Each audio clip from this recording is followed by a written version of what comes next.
Çox yaxşı rəqəmdir. Çox gözəl rəqəmdir. Amma düşünürəm ki, belə rəqəmlərin sayı daha çox ola bilər.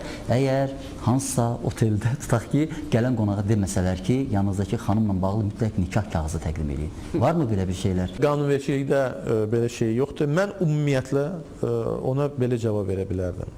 Mən istəməzdim ki, Azərbaycanın mehmanxanaları hər hansı bir formada əxlaqsız yuvalarına çevrilsin.